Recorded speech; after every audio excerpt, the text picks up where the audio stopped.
নমস্কার, অ্যাস্ট্রো উইজডমে সবাইকে স্বাগত। প্রিয় দর্শক, আজকের এই বিশেষ ভিডিওতে আমরা জানবো সিংহ রাশির জাতকদের জন্য অক্টোবর মাসের 20 থেকে 26 তারিখের বিস্তারিত ও সব দিক থেকে বিশ্লেষণ। এই সপ্তাহটি হতে চলেছে আত্মবিশ্বাস, পরিশ্রম ও সাফল্যের সময়। গুরুদেবের আশীর্বাদে আপনারা পাবেন শক্তি, সুস্বাস্থ্য ও মানসিক স্থিতি। তবে অর্থের ক্ষেত্রে কিছু সতর্কতা প্রয়োজন। কর্মক্ষেত্রে নতুন সুযোগ আসবে, বিদেশ যাত্রার ইঙ্গিতও দেখা দিচ্ছে, আর শিক্ষার্থীদের জন্য এই সপ্তাহ আনবে আনন্দের বার্তা। চলুন শুরু করি সিংহ রাশির জন্য এই সপ্তাহের পূর্ণাঙ্গ রাশিফল বিশ্লেষণ।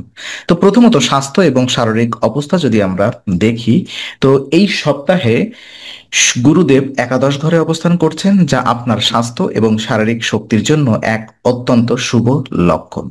গত কিছু সপ্তাহে যদি আপনি শারীরিক ক্লান্তি, মানসিক চাপ বা অসুস্থতার মধ্য দিয়ে থাকেন, তাহলে এই সময়টিতে ধীরে ধীরে সেই সমস্যাগুলো কাটাতে শুরু করবে।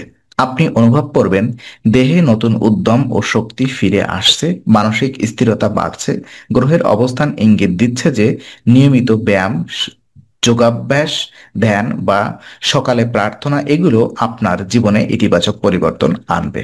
আপনার সূর্য রাশি সিংহ হওয়ায় সূর্যের প্রভাব আপনার শারীরিক শক্তি ও আত্মবিশ্বাসে সরাসরি প্রতিফলিত হবে। এই সপ্তাহে সূর্যের অনুকূল প্রভাবে আপনার ইমিউনিটি বৃদ্ধি পাবে, ফলে ছোটখাটো রোগ থেকে আপনি রেহাই পাবেন। তবে সাবধানতা অবলম্বন করা জরুরি। অতিরিক্ত কাজের চাপে বা রাত্রে দেরি করে জেগে থাকা শরীরকে দুর্বল করতে পারে। সঠিক খাদ্যাভ্যাস ও পর্যাপ্ত ঘুম এখন সবচেয়ে বেশি প্রয়োজন। যদি অফিস আহ বা ব্যবসার কারণে মানসিক চাপ অনুভব করেন, তবে প্রকৃতির মাঝে সময় কাটানো আপনার জন্য খুবই উপকারী হবে। এই সময়টিতে পরিবার বা বন্ধুদের সঙ্গে কিছু সময় আনন্দে কাটালে মানসিক প্রশান্তি আসবে।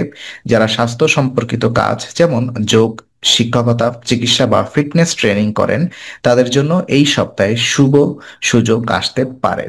অর্থ এবং আর্থিক দিকে যদি আমরা দেখি, তো এই সপ্তাহে অর্থনৈতিক দিক কিছুটা চ্যালেঞ্জের মুখে পড়তে পারে। ঋণ পরিশোধ বা বকেয়া অর্থ আদায়ে দেরি হতে পারে, যার ফলে মানসিক চাপ বাড়বে। এর প্রধান কারণ হলো গত কয়েক সপ্তাহে অপ্রয়োজনীয় ব্যয় বা সঞ্চয়ের অভাব। তাই এই সময় আপনাকে সবচেয়ে বেশি মনোযোগ দিতে হবে বাজেট নিয়ন্ত্রণ ও সঞ্চয়ের অভ্যাসে। গ্রহগতভাবে দেখা যাচ্ছে চন্দ্র ও শনি অর্থের ঘরে কিছুটা বাধা তৈরি করতে পারে, যার ফলে আপনি হঠাৎ কিছু ব্যয়ের মুখে পড়বেন, যেমন বাড়ির প্রয়োজনীয় মেরামত, আত্মীয়কে আর্থিক সাহায্য বা অফিস সংক্রান্ত খরচ। তবে ভয় পাওয়ার কিছু নেই। একাদশ ঘরে গুরুদেবের উপস্থিতি অর্থ প্রবাহ সম্পূর্ণ বন্ধ করবে না। যদি আপনি ব্যবসায়ী হন, তবে এই সময় ছোট মুনাফা বা আংশিক লাভ হতে পারে, কিন্তু বড় বিনিয়োগে সতর্কতা প্রয়োজন। যারা চাকরিজীবী তারা হয়তো বোনাস বা ইনসেনটিভের আশায় থাকবেন, সেটি আসতে দেরি হতে পারে, তবে বছরের শেষের দিকে তা পূরণ হবে। এই সময়টি অর্থ ব্যয়ের আগে পরিকল্পনা করার সময়। আপনি যদি প্রতিদিন সামান্য পরিমাণ অর্থ সঞ্চয় করতে শুরু করেন, তবে তা ভবিষ্যতের আর্থিক স্থিতিতে সাহায্য করবে। সিংহ রাশির জাতকরা সাধারণত উদার মনের, কিন্তু এখন অতি উদারতা আপনার ক্ষতির কারণ হতে পারে।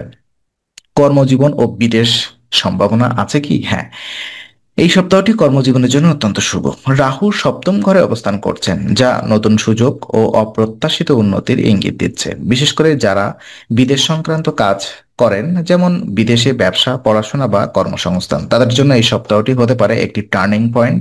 বিদেশে যাত্রার সম্ভাবনা প্রবল। কোনো নতুন প্রজেক্ট, কনফারেন্স বা প্রশিক্ষণ কর্মসূচির মাধ্যমে আপনি বিদেশ ভ্রমণের সুযোগ পেতে পারেন। এটি কেবল অভিজ্ঞতা নয়, বরং ভবিষ্যতের ক্যারিয়ারের নতুন দরজা খুলে দেবে।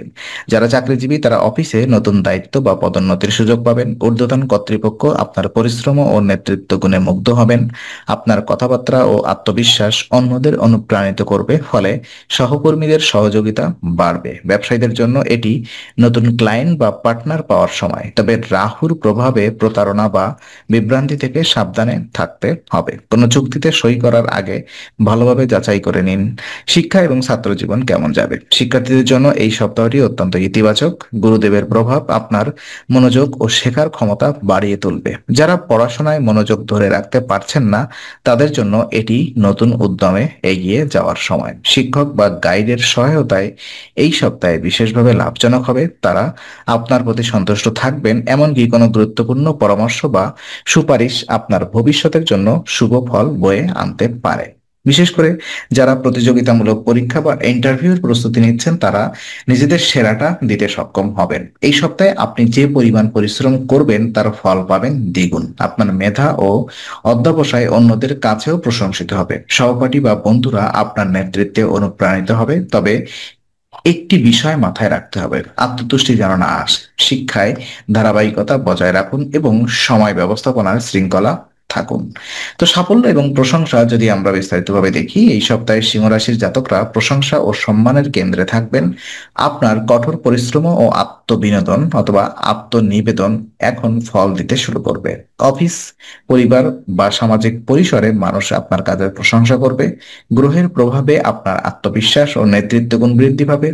আপনার উপস্থিতি অন্যদের অনুপ্রাণিত করবে এবং অনেকেই আপনার পরামর্শ চাইবে। এটি এমন একটি সময় যখন আপনার অর্জন প্রকাশ্যে আসবে এবং আপনি নিজের সাফল্যে গর্ব অনুভব করবেন। যারা শিল্প, মিডিয়া, শিক্ষকতা বা নেতৃত্বমূলক পেশায় আছেন তাদের জন্য সময়টি অত্যন্ত উজ্জ্বল। আপনার প্রতিভা স্বীকৃতি পাবে এবং নতুন প্রজেক্ট বা দায়িত্ব আসতে পারে। তবে মনে রাখবেন, প্রশংসা যেন অহংকারে না রূপ নেয়। সত্যিকারের সাফল্য তখনই আসে যখন আপনি বিনয় বজায় রাখেন। তো শুভ পরামর্শ এবং কিছু উপায় আমি আপনাদেরকে দিতে চাই। এই সপ্তাহের মূল শক্তি সূর্যদেবের আশীর্বাদ। তিনি সিংহ রাশির অধিপতি, তাই তার কৃপা আপনার জীবনে সর্বোচ্চ প্রভাব ফেলে। এই সময় সূর্যদেবের আরাধনা আপনাকে শক্তি, সম্মান ও সৌভাগ্য দান করবে। প্রতিদিন 19 বার ওম ভাস্করায় নমঃ জপ করুন। এই মন্ত্র সূর্যের ইতিবাচক শক্তি আপনার জীবনে এনে দেবে, যা আত্মবিশ্বাস ও কর্মোদ্যমে প্রতিফলিত হবে।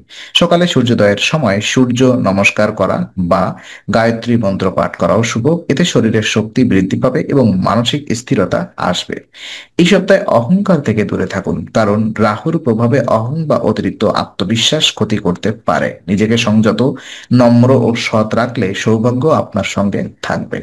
তো আজকের আলোচনা আমরা এখানে ইতি করছি। আমরা আশা করি এটি আপনার মনে নতুন কিছু আলোর সঞ্চার করেছে। যদি ভিডিওটি আপনার ভালো লেগে থাকে তবে লাইক দিতে ভুলবেন না। আপনার মতামত জানাতে কমেন্ট করুন এবং প্রিয়জনদের সঙ্গে শেয়ার করে তাদের জীবনেও আলোর বার্তা পৌঁছে দিন। আর অবশ্যই আমাদের চ্যানেলটি সাবস্ক্রাইব করুন, কারণ এখানে আমরা প্রতি মুহূর্তে নতুন আলো ও জ্ঞানের কথা নিয়ে আসি। আবার দেখা হবে, ততক্ষণ ভালো থাকুন, শান্তিতে থাকুন। নমস্কার।